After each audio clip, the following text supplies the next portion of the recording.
पावसाचा आणि त्याचबरोबर इतर बातम्यांचा वेगवान आढावा घेऊया. पाहूयात बातम्या 9 सेकंदात. दादर हिंदमाता परिसरामध्ये सलग दुसऱ्या दिवशी मुसळधार पावसाची हजेरी. आज रस्त्यांवरती गुडघाभर पाणी साचलंय. मुंबईतल्या कांजूरमार्ग परिसरामध्ये रस्त्याला अक्षरशः नदीचं स्वरूप आलंय. मुसळधार पावसामुळे लाल बहादूर शास्त्री रोडकडनं कांजूरमार्ग रेल्वे स्टेशनकडे जाणाऱ्या मार्गावरती पाणीच पाणी आहे. या पाण्यातनं वाट काढताना मुंबईकरांची कसरत होतीये.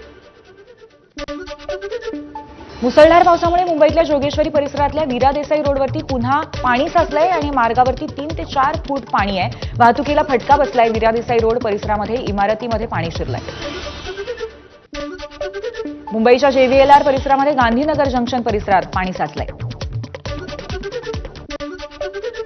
मुंबई उपनगरात सुरू असलेल्या पावसामुळे अंधेरी सबवेमध्ये पाणी भरलंय. वाहतुकीवरती परिणाम होतोय. अंधेरी सबवे हा सखल भाग असल्यामुळे इथे सातत्याने पाणी भरलेलं पाहायला मिळतंय. नवी मुंबई पनवेलमध्ये सकाळपासून पाऊस आहे. वाशीच्या APMC मार्केटमध्ये पाणी साचलंय. पावसामुळे नवी मुंबई आणि पनवेलमध्ये शाळांना सुट्टी आहे. ठाण्यातल्या वंदना डेपो, स्टेशन रोड, मुख्य बाजारपेठ या परिसरामध्ये मोठ्या प्रमाणात पाणी आहे. साचलेल्या पाण्यामुळे काही बस बंद पडल्या आहेत आणि नागरिकांचे हाल झालेत. गुडघाभर पाणी साचल्याचं दृश्य पाहायला मिळतंय. ठाण्याच्या तलावपाली परिसरामध्ये रस्त्यावरती पाणी साचलंय. त्यामुळे ठाणे स्टेशन आणि मार्केटकडे जाणारी वाहतूक धीम्या गतीने आहे.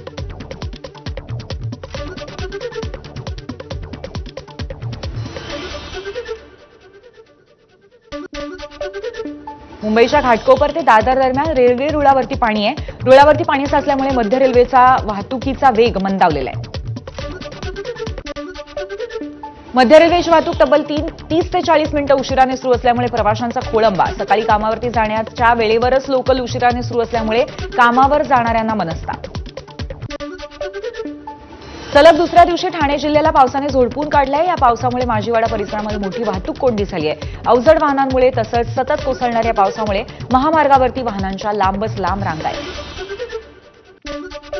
पावसाचा मुंबई लोकलवरती परिणाम झालाय. मध्य रेल्वेची वाहतूक 20 ते 25 मिनिटं, हार्बर रेल्वे 10 ते 15, तर पश्चिम रेल्वेची वाहतूक 10 मिनिटं उशिराने सुरू आहे. भिवंडी शहर आणि ग्रामीण भागात झालेल्या मुसळधार पावसामुळे कामवारी नदीच्या पातळीत वाढ. नदीकिनारी असलेल्या वस्तीमधील नागरिकांना सुरक्षित ठिकाणी हलवण्याचं कार्य प्रशासनाकडून सुरू आहे.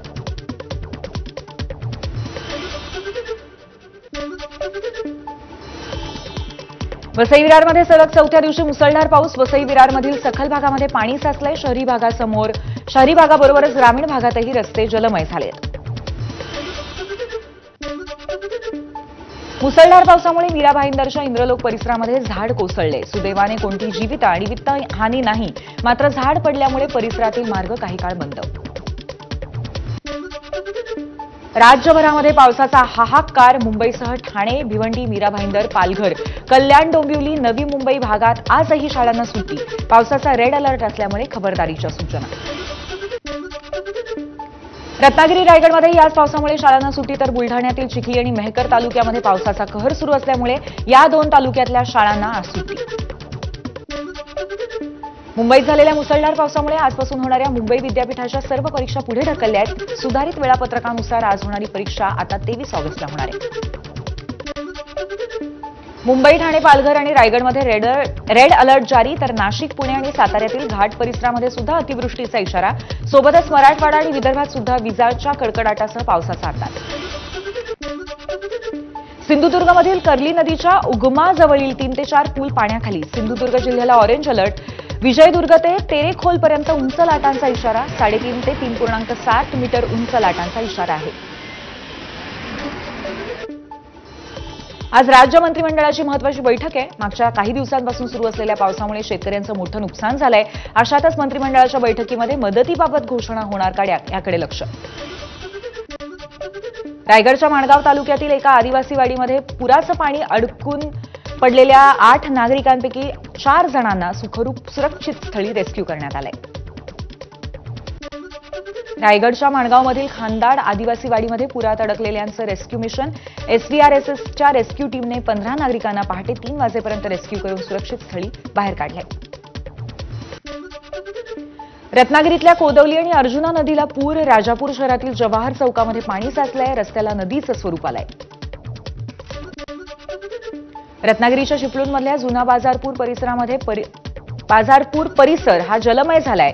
मुसळधार पावसामुळे बाजारपेठ परिसरात पाणीच पाणी. व्यापाऱ्यांसह नागरिकांना प्रशासनाकडून सतर्कतेच्या सूचना. रत्नागिरी जिल्ह्यामध्ये रात्रीपासूनच पावसाची संततधार. काजळी नदीने इशारा पातळी ओलांडली आहे. रस्त्यावरती जवळपास 3 फूट पाणी आहे. हरचेरी बाजारपेठेमध्ये पाणी भरण्याची शक्यता आहे. नागपुरामध्ये मध्यरात्री झालेल्या पावसामुळे सखल भागात पाणी साचलंय. नागपूरच्या न्यू मनीष नगर भागामध्ये अनेक सोसायट्यांमध्ये पाणी शिरलंय. राठवाड्यातील दुसरं मोठं धरण असलेल्या परभणीच्या येलदरी धरणातनं 52,000 क्युसेकने पाण्याचा विसर्ग सुरू आहे. धरणाचे सगळे 10 दरवाजे उघडलेले आहेत आणि मराठवाडा विदर्भाला जोडणारा पूल मागच्या 19 तासांपासून वाहतुकीसाठी बंद आहे.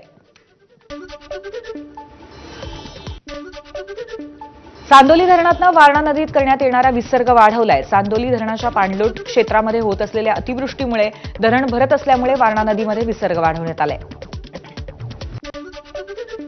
मागच्या 36 जिल्ह्यांपासून कोल्हापुरामध्ये पावसाची संततधार सुरूच आहे. जिल्ह्यातील 57 बंधारे पूर्णपणे पाण्याखाली आहेत. राधानगरी धरणाचे 7ही स्वयंचलित दरवाजे उघडलेलेच आहेत. कोल्हापुरातला गगनबावडा मार्ग वाहतुकीसाठी बंद. मांडुकली या ठिकाणी रस्त्यावरती पाणी आल्यामुळे वाहतूक बंद. नागरिकांना खबरदारीच्या सूचना. सांगलीतल्या कृष्णा नदीच्या पाणी पातळीमध्ये एकाच रात्री 3 फुटांनी वाढ झाली आहे. कृष्णेची पातळी 16 फुटांवरून 19 फुटांपर्यंत पोहोचली आहे. कोयना धरणातनं वाढवलेला विसर्ग आणि नदीच्या परिसरात होणारा पाऊस यामुळे पाणी पातळीमध्ये वाढ झाली आहे. पुणे शहरातही रिमझिम पावसाला सुरुवात. काल दिवसभर झालेल्या पावसामुळे खडकवासला धरणातनं 4,000 क्युसेकने विसर्ग सुरू.